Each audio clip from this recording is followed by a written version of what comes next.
Muy buenas tardes. Muchas gracias por estar acá. A mí siempre me causa un cierto nerviosismo tener que hablar en público, pero esta vez un poquitito más, porque cada vez que alguien me mencionaba la charla de hoy me decía, ¡por Dios, qué valiente! Y yo encuentro que tener que ser valiente para poder expresar una libertad, libremente una opinión, quiere decir que algo no anda bien. Así es que, coraje. Yo siempre creo que es importante declarar los intereses que uno tiene, definir desde dónde uno está hablando, por honestidad intelectual. Bueno, yo pertenezco a una generación que jamás soñó la posición que como mujer iba a poder tener en la sociedad y en el mundo público. Tuve una educación clásica de mi generación en que el objetivo principal, además de un cierto grado de cultura y formación académica, era ser una buena madre católica. A mí me enseñaron en las monjas a bordar truzos de guagua. Tuve el cuidado de mi abuela muchos meses cuando mis padres no estaban. Y debo confesar que ella compraba dos tipos de huevos. Unos huevos preciosos para mis hermanos y unos huevitos chiquititos que parecían de paloma para las mujeres. Mi mamá se crió con el dicho de la mamá Micaela, que le decía, mijita, la pechuga no va a ser nunca para usted, porque ahora es para el caballero, después va a ser para su marido y después para sus hijos. Así usted apróntese porque la pechuga no es para usted. Cuando llegó el momento de acceder a la universidad, yo venía de una familia muy liberal, mi padre es diputado liberal, informé que quería estudiar historia en la Universidad de Londres. Y mi papá saltó en cólera, diciendo que cómo se me imaginaba que yo iba a ir a la universidad, que me lo prohibía estrictamente, que de ninguna manera me lo iba a financiar, que me iban a transformar en una comunista y que, ¿por qué no aprender a hacer ramos de flores bonitas? De ahí vengo. Yo por supuesto que no le hice caso en nada, me inscribí, postulé, me eligieron y empezó a estar bastante chocho con esto de que yo había accedido a la universidad. Y de ahí hemos seguido para adelante. Entonces, yo me imagino que no tengo que explicar que soy partidaria de la igualdad de derechos y de oportunidades entre hombres y mujeres, pero no me puedo definir como feminista. Y la verdad es que no lo hago por las mismas razones por las cuales no soy machista. Me declaro humanista. Y como las mujeres representamos la mitad de la humanidad, defiendo su igualdad esencial de derechos, de dignidad y de oportunidades. ¿Y por qué no feminista? Porque el feminismo implica analizar la historia y la sociedad desde el prisma del género como el factor determinante. Igual como en años anteriores el marxismo obligaba a interpretar la realidad completa a través de la categoría de clases, hoy día nos piden que interpretemos la historia y las relaciones de la sociedad en términos de una categoría de análisis que es el género, y eso no sirve para entender la compleja realidad social o nuestra historia. Tampoco comparto la política de identidad que dice que el factor más importante de cada ser humano es su pertenencia a un grupo. Yo no me siento parte de una colectividad. Me siento un ser humano muy parecido a algunas mujeres, muy distinta a otras, con muchos parecidos con hombres, pero fundamentalmente un individuo con mis propias peculiaridades y no parte de un grupo donde debe estar radicada la soberanía popular y todas las cosas que en el mundo moderno han estado en la persona humana. Hay una filósofa feminista liberal, porque las hay, y muchas. El feminismo actual se encuentra, dice, dominado por un grupo de mujeres que busca convencer al público de que las mujeres viven bajo un patriarcado, una hegemonía masculina, en un sistema sexo-género en que el género dominante trabaja para mantener a las mujeres sometidas. y que las mujeres debemos ser leales a las mujeres, unidas en hostilidad a los hombres, quienes buscan asegurar sus privilegios y sus poderes. Y yo debo decir que no siento ninguna sororidad con la mayoría de las mujeres que desfilaron por las calles el día domingo. No me identifico con las mujeres despechugadas, no me identifico con las que son violentas, no me identifico con las que piden aborto libre, no me identifico con las que hacen sus necesidades pipí encima de la bandera de Chile. Entonces no puedo sentir esa sororidad indiscutida con las mujeres.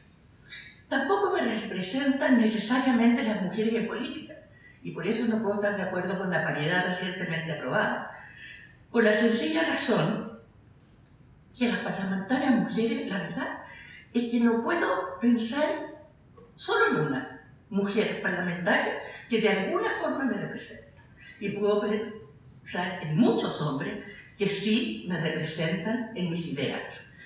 Porque la representación democrática no tiene que ver con el género, sino que tiene que ver con la cosmovisión política que uno tiene.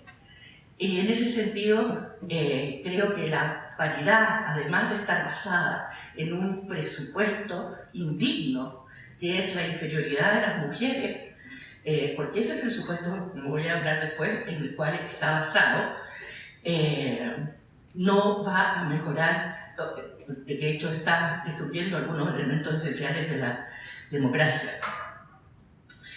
Es más, yo estoy bien agradecida con los hombres, porque si yo lo pienso bien, las estructuras que han permitido que yo evolucione desde bordar truzó para guagua a la situación en que me encuentro, esas estructuras que son el capitalismo, que son el liberalismo, que son todas las innovaciones desde el siglo XVIII para adelante, han sido la obra de hombres. Y eso ha permitido escapar de la opresión de la naturaleza y tener nuestras logros, carreras, identidades más complejas que entonces.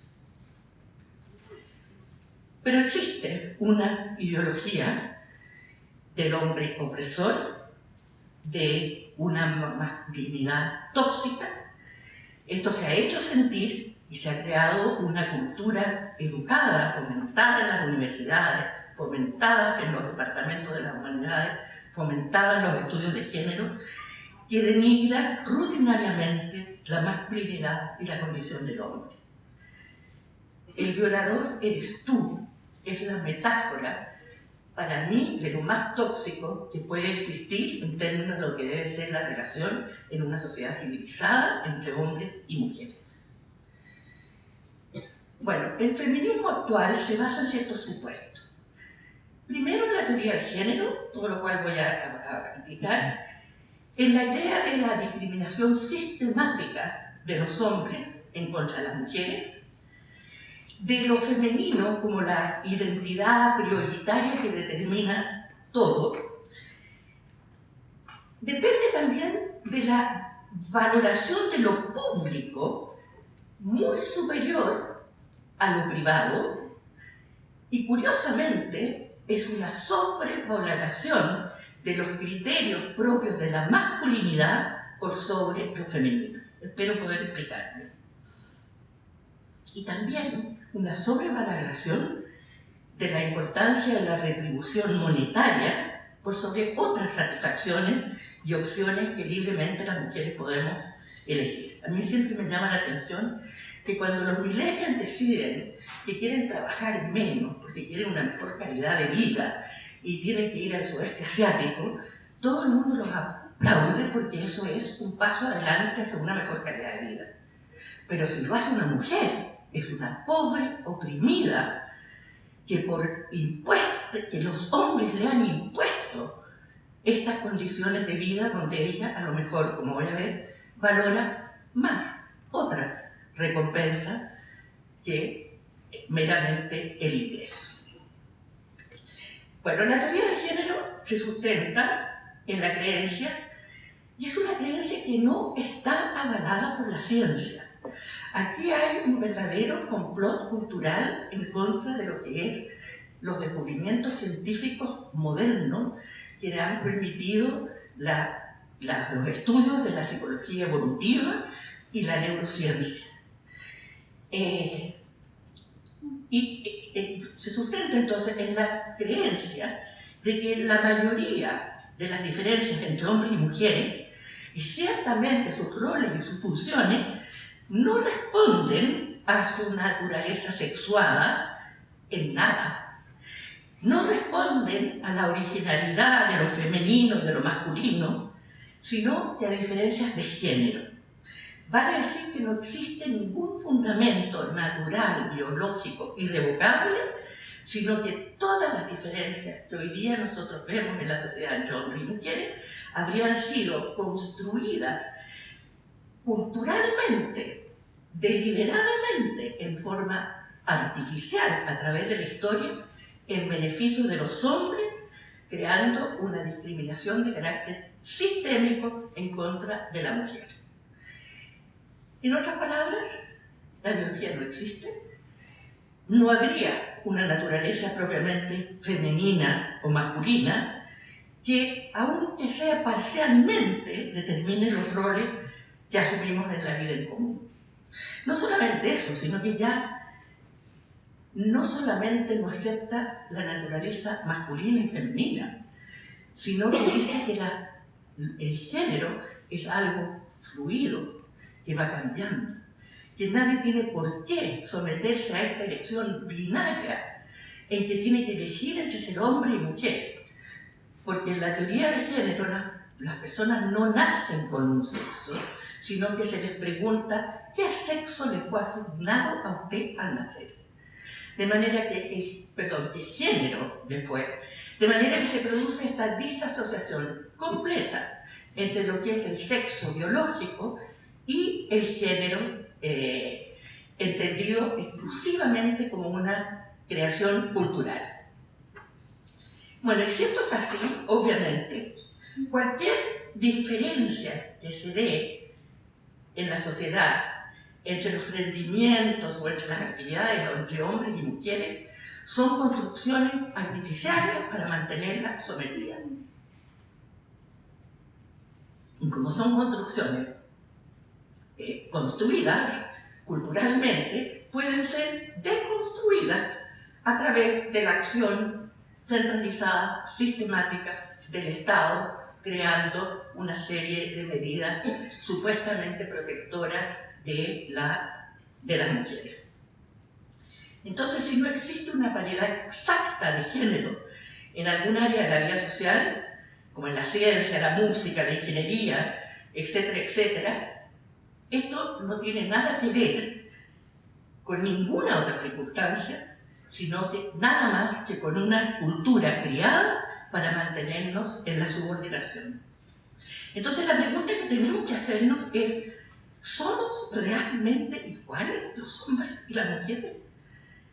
¿Es verdad que las características biológicas y hormonales que nosotros tenemos se expresan nada más que en el ámbito genital y que eso no tiene repercusiones sobre el funcionamiento de nuestro cerebro? Esa es una pregunta que hay que plantearse y que hay que poder contestar. Y la verdad es que la neurociencia moderna ha establecido, más allá de toda duda, que los cerebros de los hombres y las mujeres son diferentes. No quiere decir que uno sea superior al otro, pero son distintos. Y esto tiene una serie de consecuencias sociales que el discurso de igualdad de género, predominante hoy día, niega para atribuirlas a supuestas estructuras de opresión. Steven Pinker, que recomiendo, un gran autor, dice que en casi todas las culturas los hombres son más agresivos, violentos y dispuestos al sexo casual.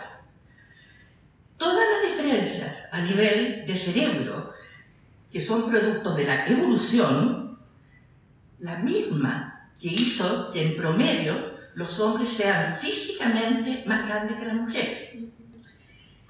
Y es porque ellos debieron competir violentamente por mayores oportunidades para reproducirse y ganar la competencia del apareamiento, porque era la única forma que podían asegurar la supervivencia de sus propios genes y la posibilidad de descendencia. Y es por eso que el hombre es físicamente más grande que la mujer, y esto existe igual, replicado en una gran cantidad de mamíferos. Los hombres tienen cerebros más grandes con más neuronas y las mujeres tienen más materia gris. No sé qué significa, yo creo que no significa nada en términos de superioridad de inteligencia o inferioridad de la misma, pero son distintas. Diversas partes del hipotálamo del hemisferio izquierdo y del derecho son distintos en hombres y mujeres.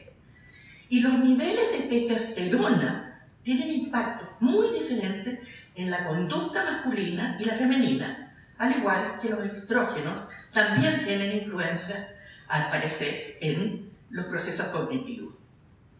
De hecho, ya se sabe que en la segunda mitad del embarazo se diferencia el cerebro masculino del femenino, pues contrario a las niñas, en esta etapa el niño comienza a producir grandes concentraciones de testosterona que en esa fase define su identidad y su sexo. Las mujeres se encuentran más interesadas en las personas y los hombres en los objetos. Además, los hombres son mucho más competitivos que las mujeres, precisamente por este problema de la selección natural de decenas de miles de años, los obligaba a esta competencia por la reproducción. De ahí se sigue que los hombres están mucho más dispuestos al riesgo, son más agresivos, más obsesionados con el estatus y con ganar, entre otros atributos. En Estados Unidos se ha medido que el 94% de las indemnizaciones por accidentes laborales es de los hombres, porque los hombres están dispuestos a asumir trabajo de un nivel de riesgo infinitamente mayor al que están dispuestas a asumir las mujeres.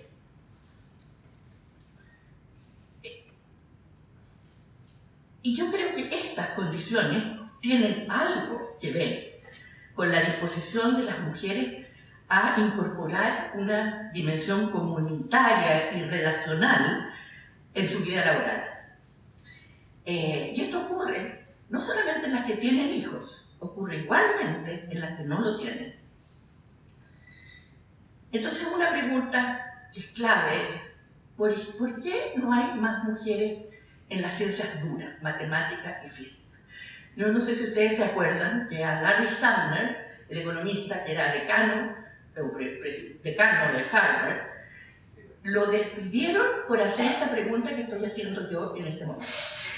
Porque era inaceptable siquiera preguntarse por qué hay más hombres en las ciencias duras que mujeres. Bueno, la respuesta, la condena a Summers, es porque se da por sentado de que la cultura es enteramente responsable de que haya menos mujeres científicas, menos ingenieras, menos premios Nobel, o menos en distintos cargos de liderazgo. Pero resulta que si la cultura tiene influencia, la opinión contemporánea de los científicos y de los que estudian no el sexo y el género no como una ideología, no lo hacen para cambiar el mundo, lo estudian para entender el mundo. Y esa es la gran diferencia entre el feminismo como ideología y estos estudios que no pretenden cambiarlo, pero sí explicarlo. Si bien, por supuesto, que hay una influencia cultural de por qué se han asignado algunos de los roles sociales, mucho más importante, al parecer, es la biología, es decir, la naturaleza propiamente femenina y masculina. Uno de los papers más reputados sobre este dilema de por qué las mujeres en la ciencia, los llamados STEM, es inferior, llegó a la conclusión que los hombres tienen en tanto grupo, como grupo, eso no significa que no haya muchas mujeres que desafían esta tendencia de su grupo, tienen mayores habilidades para esas disciplinas y se interesan más en ellas. Entonces, lo que está tratando de decir es que por razones evolutivas, los hombres y las mujeres tenemos capacidades distintas y además tenemos preferencias distintas. Esto significa que aun cuando el entorno tenga incidencia en la cantidad de hombres y mujeres que se dedican a la ciencia y otras áreas, la biología también es importante. Ejemplo, en carreras como Ingeniería y Ciencias de la Computación, explica Pinker en su libro que se llama La paradoja sexual, ni aún con acciones de discriminación positiva y becas se ha logrado equiparar la proporción de hombres y mujeres, a pesar de que esas mujeres que pertenecen a esa carrera ganan entre 30 y 50% más que el promedio de las otras mujeres. O sea, los incentivos económicos para participar en esas carreras son gigantescos. Eso no quiere decir que las mujeres no tengan vocación científica o que no tengan capacidades para la ciencia, pero significa que la mayoría de ellas abrumadoramente prefieren la ecología, la biología, la farmacéutica, la dentista, psicología, medicina. Y sucede una cosa muy curiosa. En países como Alemania, Japón y Canadá, donde obviamente existe una gran igualdad de género y políticas de apoyo a la familia, tan solo un 5% de las mujeres elige estudiar física, comparado con un 30 o un 35% en Filipinas, Rusia y Tailandia, que son mucho menos igualitarios. Y entonces esto se ha llamado la paradoja, que muestra que a mayor desarrollo económico, a mayor igualdad de género, hay una menor proporción de mujeres dispuestas a las carreras del STEM que allí donde existe un menor desarrollo acompañado de un mucho menor grado de igualdad de género. Y eso se llega a conocer en Finlandia, por ejemplo, que sobresale en igualdad de género. Las niñas adolescentes superan en rendimiento a los niños en ciencia. Y por lo tanto se podría perfectamente cerrar esa brecha. Pero sin embargo, el estudio señala, textual, Finlandia, que tiene una de las brechas de género más grandes en el mundo universitario, en los campos de STEM, junto con Noruega y Suecia, donde menos del 5% de los graduados de STEM son mujeres. Y eso podría ser explicado porque al permitir una mayor fuente de ingresos, en los países pobres o más pobres, las mujeres se vuelcan en mayor número a estas carreras por razones de subsistencia. Pero cuando las variables económicas son menos relevantes en los países más ricos, como ocurre en los países nórdicos, estas mujeres eligen las carreras con las que realmente se sienten inclinadas y que les resultan más satisfactorias. En otras palabras, las preferencias están fuertemente influidas por la biología y por lo tanto, pudiendo elegir sin presiones, más mujeres se sienten más realizadas en profesiones relacionadas con el lenguaje, así como más hombres con la ciencia. Ahora, a mí que me expliquen por qué sería una inferioridad las carreras vinculadas al humanismo y al lenguaje, que las de la física y la computación.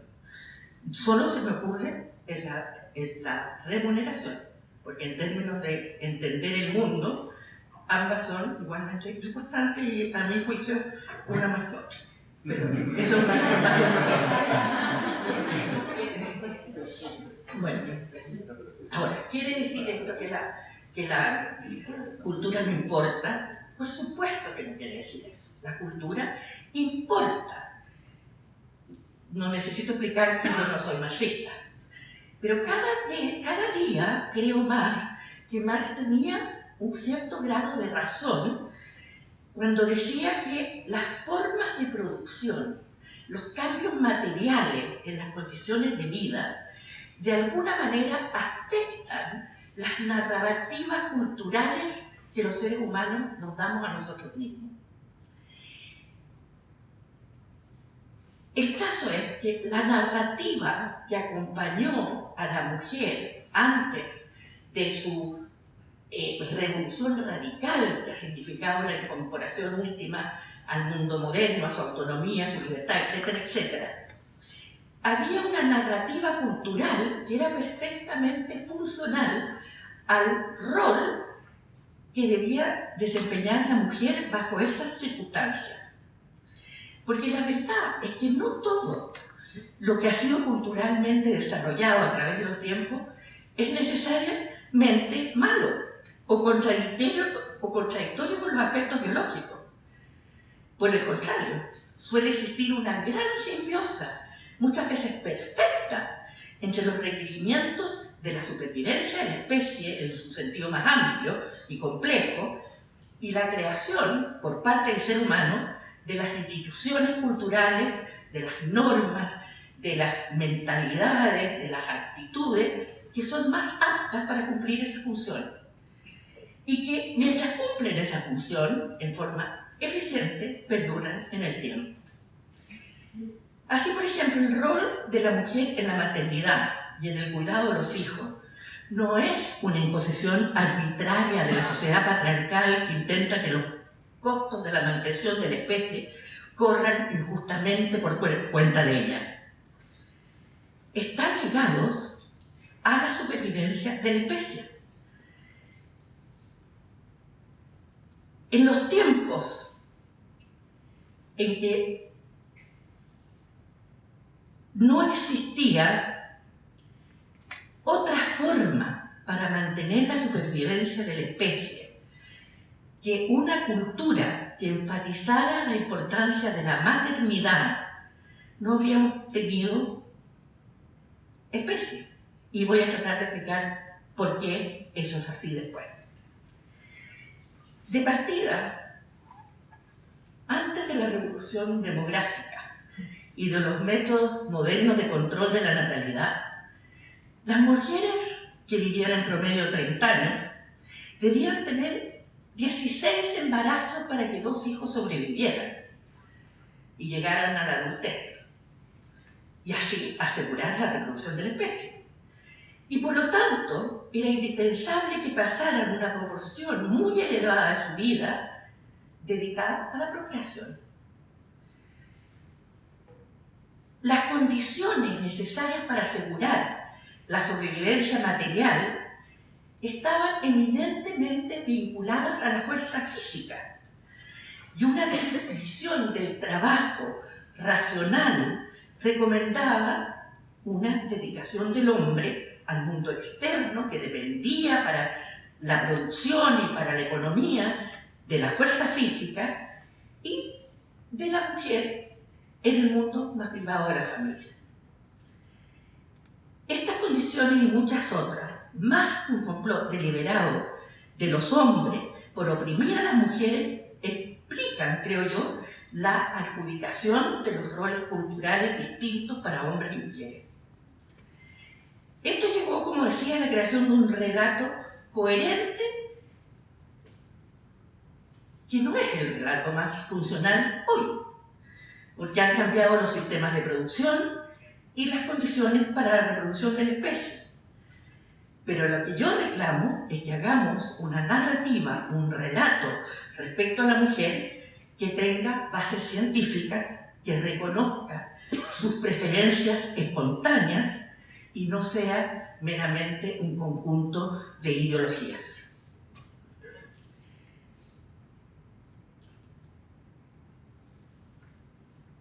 Bueno, obviamente, si todas las diferencias entre hombres y mujeres son artificialmente construidas, existen políticas para deconstruirlas. Entonces, yo me quiero preguntar, basándose en datos objetivos, ¿qué pasa con las mujeres en la educación y en el trabajo? Y las cifras nos indican que no existe ninguna evidencia objetiva para sostener que exista una discriminación en contra de la mujer en el sistema educacional chileno, porque el nivel de escolaridad es más alto en mujeres que en hombres. Su rendimiento académico es superior. Las tasas de abandono o repitencia son menores en mujeres que en hombres. Y prácticamente de la mitad de las matrículas en las universidades son ocupadas por mujeres. Sin embargo, sí se producen gran diferencias en la elección de carrera. Y la mayoría de las opciones de las mujeres están relacionadas a los servicios, a la educación, a la salud, mientras que en el caso de los hombres corresponde en un 45% a las áreas tecnológicas. También las mujeres participan de forma distinta en la economía nacional. 2/3 de las ocupaciones femeninas dicen relación con servicios, profesoras, enfermeras, empleados, etcétera, etcétera, y en cambio los hombres a otras actividades económicas. Ahora, pero esto el feminismo no acepta que esta no discriminación educacional sea una ventaja para las mujeres, porque sostiene que esas opciones que las mujeres toman al estudiar han sido artificialmente impuestas a ellas por este complot capitalista, heteropatriarcal, etc. Entonces, hay una descalificación implícita en que las elecciones de las mujeres serían producto de la decisión de otros y no de su libre voluntad. Porque ellas prefieren aquello que ha sido culturalmente inducida a preferir. Ahora, ¿cuán cierto es esto? De que las mujeres optamos por este tipo de carrera porque hemos sido obligadas culturalmente. Pero la verdad es que muchas veces, hay muchos argumentos para sostener que corresponden a una opción racional. Los hombres y las mujeres tienen distintas preferencias, y ambas son igualmente libres o igualmente condicionadas. Hay factores de vocación natural, sobre todo de flexibilidad en los horarios, de exigencias laborales que condicionan en forma distinta la elección de hombres y mujeres. La mayoría de las mujeres desean una vida laboral que permita la compatibilización del trabajo con la construcción de una familia y con la maternidad. Por ello, por ejemplo, la flexibilidad en el horario, mayor cantidad de tiempo libre, mayores facilidades para ingresar y egresar del mercado laboral por razones de maternidad, son factores que son más relevantes para muchas mujeres que los niveles de ingresos. Horarios flexibles, trabajo parcial, trabajo dentro del hogar, trabajo independiente, que sean en un mínimo compatibles con el tiempo que debe destinarse o que quiere destinar a actividades relacionadas con el cuidado de los hijos.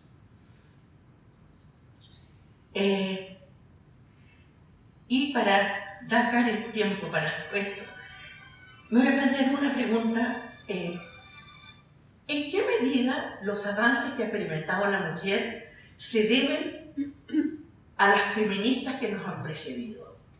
¿Ha sido el feminismo un factor determinante en estos logros que efectivamente las mujeres hemos obtenido,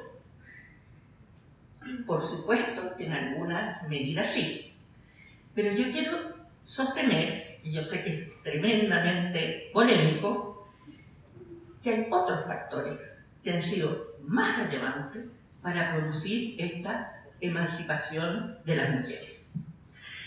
Es cierto que en nuestras culturas ancestrales, en la judía como en la griega o la romana, las mujeres no tenían derechos civiles y estaban legalmente sujetas a la autoridad del padre y del marido. Sin embargo, en la economía participaban a la par que el hombre. Esto de que las mujeres por primera vez están participando en la creación, en el aumento del Producto Bruto, es una falacia. Porque hasta el siglo XVIII, hasta la Revolución Industrial, en una sociedad en un 99% agrícola, la unidad productiva era la familia. Y el hombre y la mujer trabajaban a la par con una mínima división del trabajo, en el sentido que el hombre cuidaba del ganado y la mujer de los chanchos y las gallinas. Pero que la mujer se haya incorporado a la economía no es verdad. Y respecto a la situación de subordinación legal que existía, es curioso, pero hay una dicotomía que hay que revisar caso a caso entre lo que la normativa legal dice respecto a la mujer y la práctica concreta. Paradojalmente, yo debo haber sido una de las primeras mujeres que hizo un estudio de género, porque en el año 1975, con otras dos mujeres, escribimos un libro que se llamó 3 ensayos sobre la mujer chilena. Y a mí me tocó la mujer en la conquista. Y una de las cosas que más, basada en la impresión que tenían los viajeros extranjeros sobre las mujeres chilenas. Y existía la opinión unánime entre los viajeros respecto a la independencia y asertividad de las mujeres chilenas. Incluso hay varias anécdotas en que son descalificadas por ser un poquito demasiado liberales en el trato. Y claro, hay una explicación muy simple. La guerra prolongada en la frontera del Biobío contra el pueblo mapuche hacía que la ley dijera que no podía administrar los bienes, pero en la práctica, con el marido en el ejército, era la mujer la que administraba el patrimonio familiar. Entonces, y estas no eran rebeliones deliberadas frente a la sujeción, sino que al uso de vías paralelas y de subterfugio para ejercer una influencia mucho mayor que la formalmente reconocida. Además, esta definición en que se dice la pobre mujer relegada al espacio privado, mientras el hombre monopoliza el espacio público. Bueno, primero que todo eso yo utilizo un juicio de valor respecto a que el mundo público sería infinitamente superior al mundo privado. Y en términos de poder, yo tengo dudas. No cabe duda que el poder político, el poder bélico, el poder público, por así decirlo, es muy importante. Pero el poder cultural de las mujeres, que las mujeres decidían si los hijos iban a ser religiosos o no iban a ser religiosos. Y las mujeres decidían cómo se iba a vivir, cómo se iban a relacionar unos con otros, no deja de ser importante. Bueno, pero el hecho es que este ideal de esta mujer doméstica dedicada a la casa mientras el hombre trabaja fuera del hogar es una creación de la revolución industrial. Como yo les decía con anterioridad a eso, la unidad productiva era la familia. Con la revolución industrial comienza la fabricación de máquinas gigantescas para los textiles y para la producción en serie. Y esas máquinas ya no caben dentro del hogar familiar. Y es ahí por primera vez que se produce esta separación tan grande entre un hombre que va al mundo público y una mujer que queda en la casa. y que queda en la casa relativamente, porque hay muchos estudios que prueban de que tenían una participación en las actividades masculinas a través de llevar los libros de cuentas, etcétera, etcétera. Ahora, para volver a la pregunta inicial, ¿qué ha importado más? ¿El feminismo? Yo sostengo que la liberación de la mujer, que su emancipación, ha sido posible en un gran porcentaje debido a los cambios en la tecnología y en la ciencia que ha permitido cambiar radicalmente las funciones de la mujer en la sociedad. Ella se ha podido desligar de la producción de los bienes y los servicios domésticos más pesados y esclavizantes, como ir a buscar el agua, mantener el fuego, botar los excrementos, y lo ha podido hacer por medio de la conexión de servicios de energía, de agua potable, de alcantarillado a su hogar.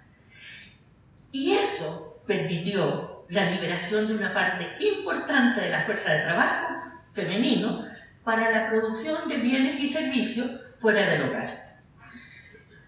Y eso a su vez, como implica costos, hacía necesaria la incorporación de otro ingreso familiar para poder solventar los gastos que significaban estos servicios que llegaban automáticamente a la casa. Por otra parte, también ciencia, tecnología, la revolución alimentaria ha disminuido la mortalidad infantil y ha acortado el periodo de amamantamiento. Y con ello, por primera vez en la historia, la progenitora pasó a ser reemplazable incluso en estas funciones, lo cual era inconcebible cuando la única fuente de alimentación posible era la lactancia femenina. Y es aquí, por primera vez en la historia de la humanidad, que el padre puede sustituir a la madre en la alimentación del recién nacido. Yo siempre me gusta decir que las mujeres le debemos mucho más a la Nestlé con la leche nano, sustituto de la leche materna, que a la Simone de Beauvoir. Del mismo modo, ciencia, tecnología, el descubrimiento de métodos anticonceptivos controlables por la mujer le ha entregado esta también por primera vez, no solo en la historia de las mujeres, sino que en la historia de cualquier especie animal, el dominio absoluto sobre su fecundidad. Y es ella quien decide si se embaraza o no se embaraza, qué cantidad de embarazos, cuál va a ser su oportunidad,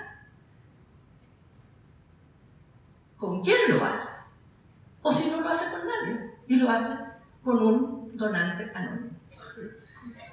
Y en este sentido, el deseo de paternidad del hombre queda enteramente sujeto a la decisión de la mujer. Esto es un cambio en la relación, en la estructura de poder entre hombres y mujeres, radical, que tiene consecuencias impredecibles. Piensen ustedes que el hombre ni siquiera tiene derecho a opinión sobre un feto que tiene el 50% de su genes. Entonces,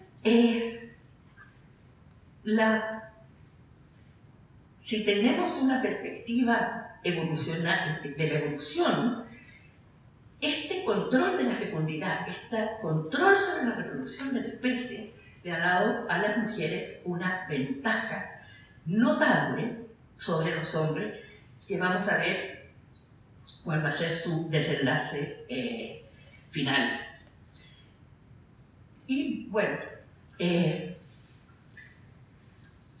la última pregunta va a ser respecto al macho y la violencia. Porque como yo les decía, uno de los elementos del feminismo de cuarta ola para mí más desagradable es este enfrentamiento, esta hostilidad que estimula y fomenta entre los hombres y las mujeres. Como decía un artículo en el Telegraph que leí, las organizaciones inspiradas en el feminismo buscan imponer una cosmovisión ideológica que ante todo ve a los hombres jóvenes como potenciales abusadores y perpetradores, mientras ignora y minimiza rutinariamente la amenaza muy real de violencia, tanto física como sexual, a que los niños y los hombres jóvenes se enfrentan.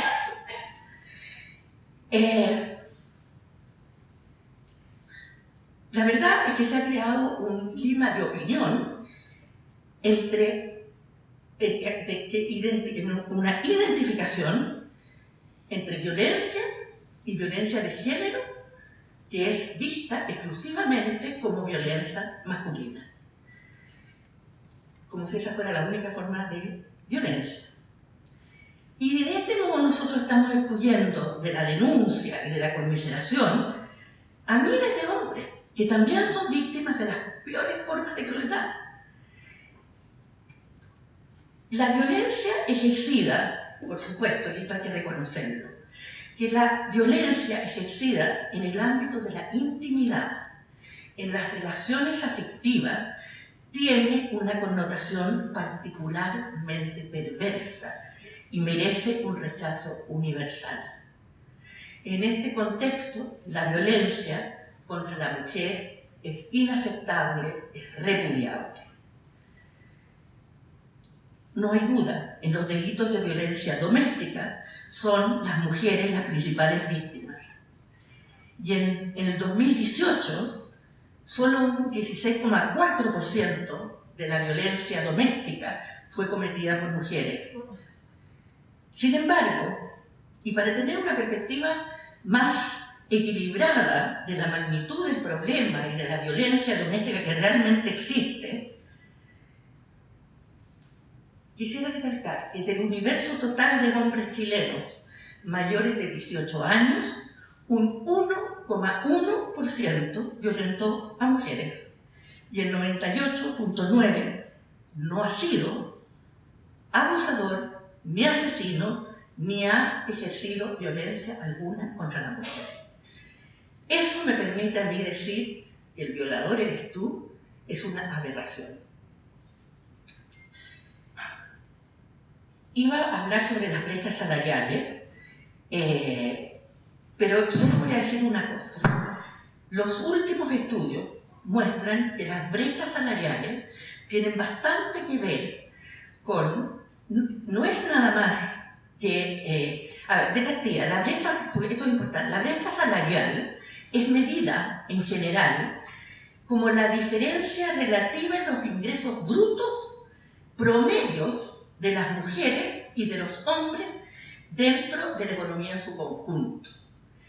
En ese sentido, no es una evaluación de la brecha en igual trabajo e igual ingreso. Porque la oferta de trabajo femenino, por lo general, es distinta a la de los hombres. Las mujeres tienen mayor movilidad geográfica, trabajan menos tiempo que los hombres. La estabilidad de las mujeres en el empleo es significativamente mejor que la de los hombres.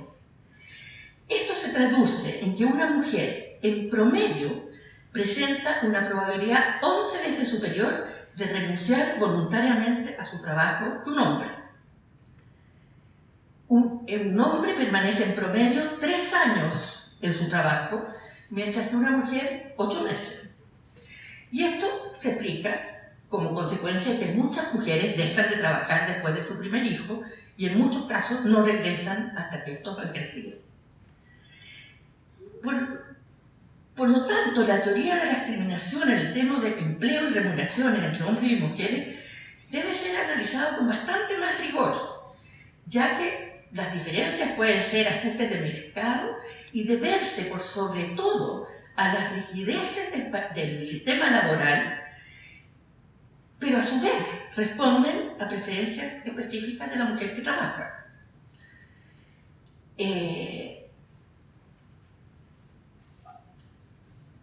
De hecho, el factor principal es esta decisión de las mujeres de tener familias durante su vida laboral. Y esto influye directamente en el tipo de carrera, en el tipo de jornadas que están dispuestas a perseguir.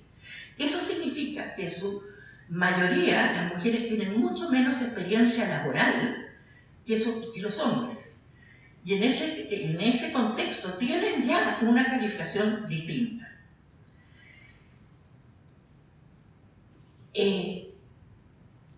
Esto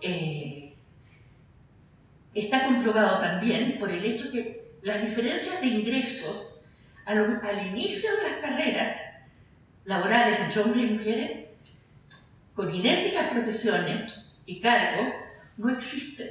No hay brecha en el inicio de las carreras de los profesionales para trabajadores de tiempo completo entre 21 y 25 años sin hijos ni parejas. Según la editorial de la revista Harvard, la brecha salarial no surge porque los hombres y las mujeres reciban un pago diferente por el mismo trabajo, sino porque el mercado laboral los incentiva a trabajar de manera diferente.